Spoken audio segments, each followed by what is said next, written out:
Hey Void, how you doing? So, just a few minutes ago finished watching this one, so again, trying not to get my backlog up, so just jumping right in and reviewing it.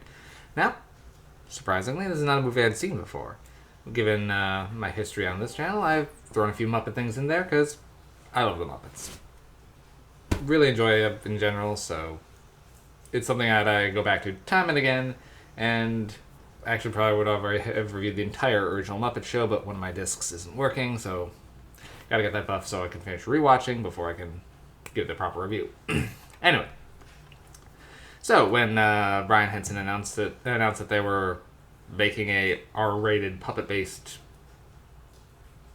movie, procedural, what have you, I was interested. And it was something that definitely caught my attention. I mean, I'd seen Team America, so I know that how bad things can get, both raunchy and content-wise. So I was curious on how far things would go with this. Then the reviews started coming out, and it was almost generally panned and just referred to as not very good in general. Well, finally we gave it a watch after picking up my own copy. And, well, I'll say it's not as bad as the reviews are making out to be. It's just lackluster. And that's kind of the crime here, because Brian Henson can definitely work well with puppets. We've seen that in Muppet Treasure Island, Muppet Christmas Carol. He knows this craft. Even if he wasn't, Jim Henson's son, he already proven he can handle this. So, this one is just okay. And I think it comes down to two main factors, but first, let's get the plot going here.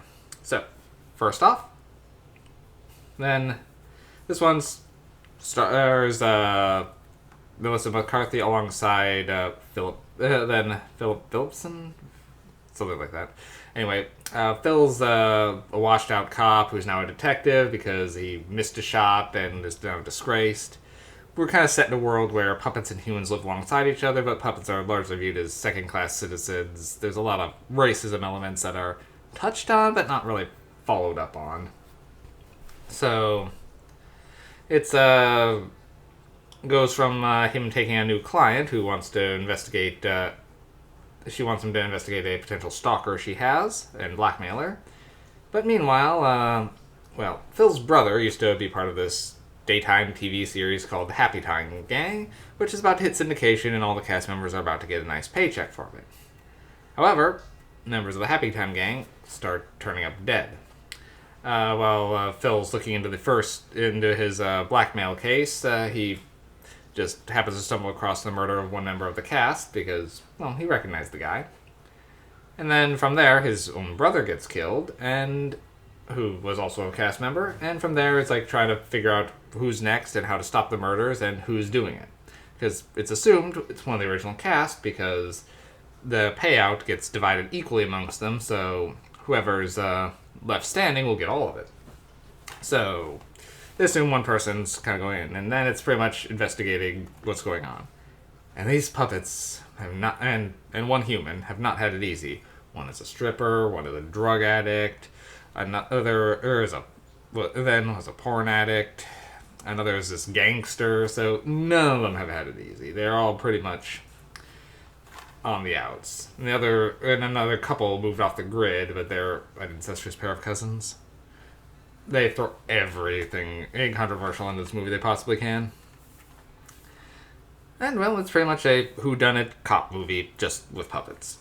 So, the movie largely plays the plot line straight, but with jokes along the way. There's a lot of jokes are puppet-based, but for the most part, you could almost have the same plot line effectively without the puppets, so that kind of was an interesting take of being able to work like that. Now, my problems. First off, the puppeteering. For the most part, it's pretty good. The problem is, whenever they're walking around, it does get this weird uncanny valley kind of look to it. Something just looks off. And I think that comes down to a lot of the green screening effects.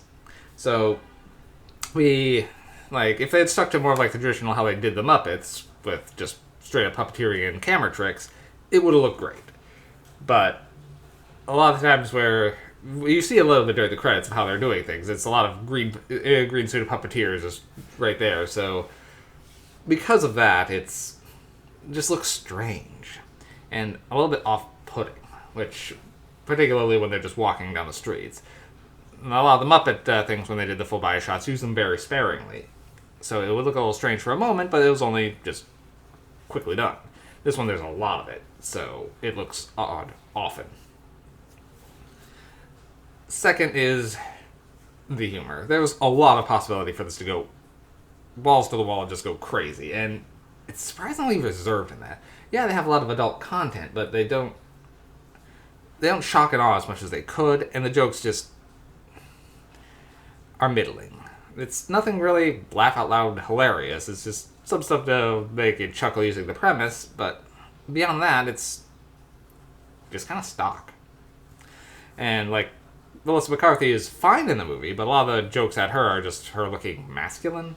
And that comes up like 3 or 4 times, and it's like, she doesn't really, and I mean, once or twice, maybe, but that seems to be all they could come up with. I mean, I do appreciate that they're not making, like, weight jokes on her, so they do stay away from that, at least, but this is only just a nudge above that. I mean, the acting is fine, it's just the script is what needs a bit more polishing. I mean, how the characters talk and interact is believable, and the characters are pretty well developed, and you actually like some of them. It's well put together, but it just needs some tightening on the script and another pass on how the puppeteering is done, and this could have been great. But for me, 5 MacGuffins. It's not bad, it's just okay. Which, because of this concept, could have been amazing, is why that it's just okay feels worse than if it was just bad. So, it's just a missed opportunity is what this was, which is a shame. Because I do like Brian Henson's work, usually. And I like the fact that he was willing to try something like this. Particularly since, this is so above and beyond what him or his father had ever done before. I mean, there was the Muppets Sex and Violence special that was, like, pre-Muppets that kind of started touching on adult content, but never really went there. So this, proved that they were willing to go for it. And I hope they try again. Because the premise still works, and I would like to see it. Just, this one, unfortunately, just didn't quite do it. So, Brian, I know you're not listening, but give it another go. I'd love to see it. Alright. Take care, everyone.